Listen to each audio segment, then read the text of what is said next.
Philippines లో MBBS చదవాలనుకుంటున్నారా? ఫ్రీగా వెళ్లి చూసి నచ్చితేనే ఎంబీబీఎస్ అడ్మిషన్ తీసుకోండి. మళ్ళీ కరోనా విజృంభిస్తోందా? మాస్కులు తప్పనిసరిగా? సోషల్ డిస్టెన్స్ పాటించాల్సిందేనా? ఈ పరిస్థితులు ఒక్కసారి తలుచుకుంటేనే ప్రతి ఒక్కరికి వణుకు పుడుతోంది. ఎందుకంటే అందరికీ ఒక బ్యాడ్ ఎక్స్పీరియన్స్ చూసి వచ్చాం. కానీ ఆ స్థాయిలో ఇప్పుడు ఉన్నటువంటి వేరియంట్ ఉందా? ఇప్పుడు మళ్ళీ కోవిడ్ కేసులు పాజిటివ్ నమోదవుతున్నాయి. ఏపీలో 12 కేసులు అధికారికంగా నమోదైనట్లు వైద్య ఆరోగ్య శాఖ చెబుతోంది. అటు కడప, గుంటూరు, కాకినాడతో పాటు విశాఖలో కూడా ఒక పాజిటివ్ కేసు నమోదైంది. ప్రస్తుతం ఆ వ్యక్తి అయితే హోమ్ ఐసోలేషన్లోనే ఉన్నారు. ఆ ఫ్యామిలీకి కూడా ట్రీట్మెంట్ చేసినట్టు, టెస్టులు చేసినట్లు కూడా వైద్య అధికారులు చెప్తున్నారు. అయితే అంత భయపడాల్సిన పరిస్థితి లేదు, కానీ ప్రజలు అప్రమత్తంగా ఉండాల్సిన అవసరం ఉంది అంటున్నారు. అలానే కేజీహెచ్లో ఈ కోవిడ్ కేసులు ట్రీట్ చేయడానికి కానీ ఐసోలేషన్ వార్డు ఎన్ని పడకలతో ఏర్పాటు చేశారు, ఇక్కడ వైద్య సదుపాయాలకు సంబంధించి ఏ విధంగా అలర్ట్గా ఉన్నారా అని విషయాలు అడిగి తెలుసుకుందాం. ఆర్ఎంఓ డాక్టర్ బంగారయ్య గారు ఉన్నారు. సరే, మళ్ళీ కోవిడా అని ఒక భయం పట్టుకుంటుంది అందరిలో. ఎక్కడో కేసు ఫైల్ అయినా కూడా అది ఇమీడియట్గా ఎలా విజృంభిస్తోంది అనే ఒక భయం. ఏం చెప్తారు సార్? మనందరికీ తెలిసిందే. అందరికీ నమస్కారాలు. 2019 కోవిడ్ సృష్టించిన ప్రళయం లక్షలాది ప్రాణాలను బలికొంది. ప్రపంచమంతా గడగడలాడేలా చేసింది. ఆ భయం అనేది ఎంత ఉందంటే ఈరోజు కూడా ఆ కరోనా చెప్తే భయపడే స్థితి ఏర్పడింది. ఇప్పుడు ప్రస్తుతం కూడా మళ్ళీ ఆంధ్రప్రదేశ్లో అక్కడక్కడ కడప, కాకినాడ, వైజాగ్లో మళ్ళీ కోవిడ్ అనేది కేసులు అనేది పాజిటివ్గా వస్తున్నాయి.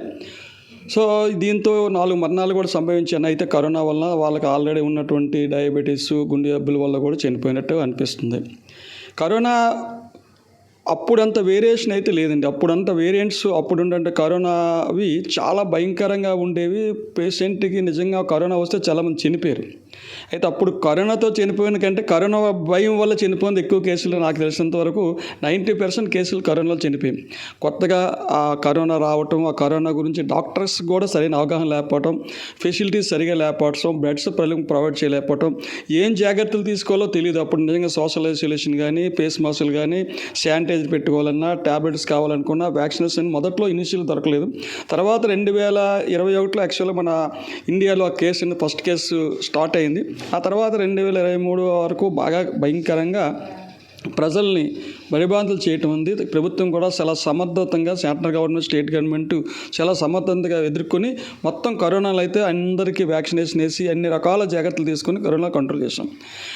అప్పుడు ఉన్న వేరియంట్ అయితే చాలా బలమైన వేరియంట్. చాలామంది చనిపోయారు. ఏంటంటే ఎవరు పెద్ద వాళ్ళు మన కళ్ళ ముందు చూస్తున్నట్టు ఎంతోమంది, నా కళ్ళుక్స్ డాక్టర్ పురుషోత్తరావు అని పేర్లు చెప్పకూడదు, చాలామంది డాక్టర్స్ చనిపోయారు, స్టాఫ్ నర్స్ చనిపోయారు, పబ్లిక్ చనిపోయారు. ఇక్కడ పెద్ద చిన్న లేదు, ఏం లేకుండా కూడా చాలామంది చనిపోయారు. చాలా బాధాకరం. ఎవరు ఇంట్లో చూసినా ఒక శవం ఉండేది.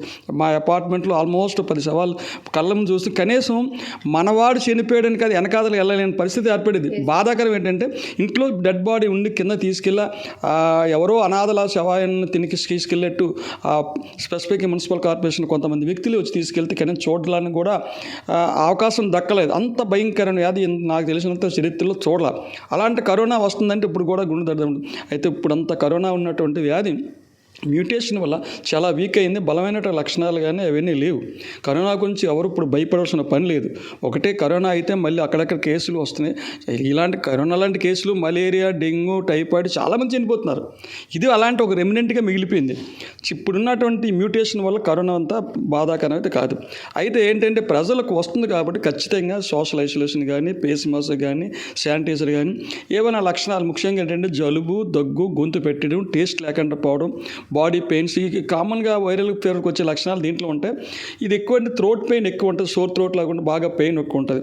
అయితే ఒకసారి ఈ వైరస్ లంగ్స్లోకి వెళ్ళిపోతే చాలా భయంకరంగా లంగ్స్లో అబ్స్ట్రక్షన్ అంటే ఈ ఫ్లమ్లాగా ఈ సెకండ్ ఇన్ఫెక్షన్స్ వచ్చి లంగ్స్ వెళ్ళి ఎయిర్ ఫ్లోని ఆపేస్తుంది.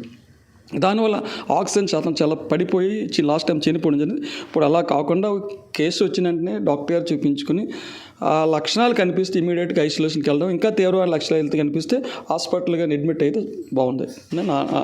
ఇప్పుడు corona first and second wave రెండు భయంకరమైన సిచ్యువేషన్సే చూస్తున్నాము.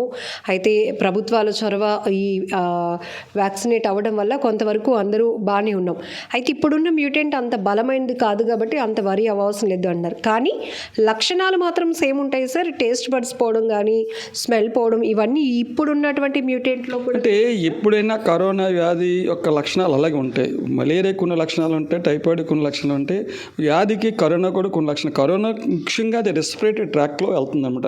అంటే వైరస్ మనిషి నుంచి మనిషికి లేని గాలి నుంచి కానీ, దగ్గేటప్పుడు కానీ, తుమ్మేటప్పుడు కానీ, కరోనా ఉన్న పేషెంట్ టచ్ చేసేటప్పుడు కానీ, వాళ్ళు మన ఇంట్లో ఉండేటప్పుడు కానీ అది మన ముక్కులో ద్వారా వెళ్తుంది. ఎప్పుడైతే ముక్కులో ద్వారా వెళ్తే ఒక 2-3 రోజులు జనరల్గా ఏంటంటే ఫస్ట్ రోజు కామన్ ఉంటుంది, సెకండ్ నుంచి స్టార్ట్ అవుతుంది. ఇది 2 నుంచి 14 రోజుల వరకు, అంటే 1 నుంచి 14 రోజుల వరకు ఈ కరోనా అనేది బాడీలో ఉంటుంది.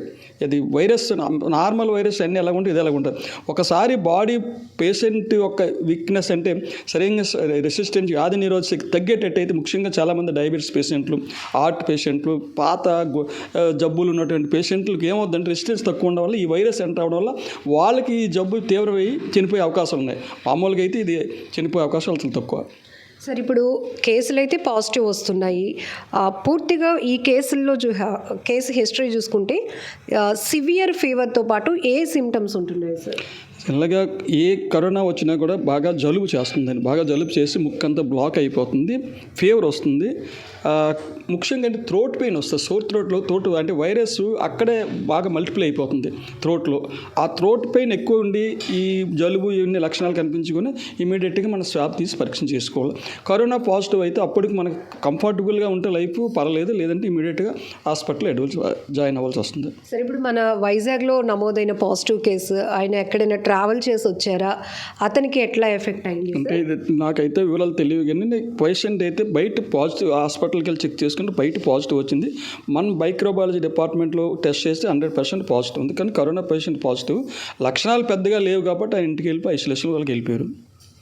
సో మనం కేజీహెచ్ వరకు వస్తే కేజీహెచ్లో అన్ని కిట్స్ అన్నీ రెడీగా ఉన్నాయి, ఫేస్ మాస్కులు, శానిటైజర్లు, స్టాఫ్, డాక్టర్స్ని అన్ని ముందు చర్యగా మనకి గవర్నమెంట్ నుంచి హెల్త్ డిపార్ట్మెంట్స్ ఇన్స్ట్రక్షన్ వచ్చే దాని ప్రకారంగా మా కేజీహెచ్లో కూడా ఐసోలేషన్ వార్డుకి ఇలాంటి ఎమర్జెన్సీ ఎపిడమిక్ వస్తే ఒక ఐసోలేషన్ వార్డులో పెట్టాం. దానికి స్టాఫ్ని అందరిని ఎలొకేషన్ చేసి రెడీగా ఉన్నాం. కేసులు పెరిగైతే ఖచ్చితంగా మనం గత అనుభవాన్ని పెట్టి, ఎందుకంటే ఇంతకుముందు బాగా ట్రీట్ చేసాను హాస్పిటల్లో డాక్టర్స్ కానీ అందరికీ అనుభవం ఉంది. గత అనుభవం తీసుకొని అన్ని జాగ్రత్తలు తీసుకోవడం జరుగుతుంది. సార్, ఇప్పుడు సీజనల్ వ్యాధులు కూడా వచ్చే అవకాశం ఉంటుంది, ఎందుకంటే రెయినీ సీజన్లోకి వెళ్తున్నాం కాబట్టి ఆబ్వియస్లీ ఫీవర్ అనేది కామన్గా ఉంటుంది. ఆ రెండింటికి డిఫరెన్స్ అనేది ఎలా గమనించుకోవచ్చు అంటారు? అంటే జనరల్గా ఏంటంటే సీజనల్ వర్షాకాలంలో వైరస్ బ్యాక్టీరియా కొద్దిగా ఎక్కువ అవుతుంది, దోమలు అన్ని కుట్టే లక్షణం. మలేరియా ఇవన్నీ కొన్ని లక్షణాలు సెపరేట్ లక్షణాలు ఉంటాయి.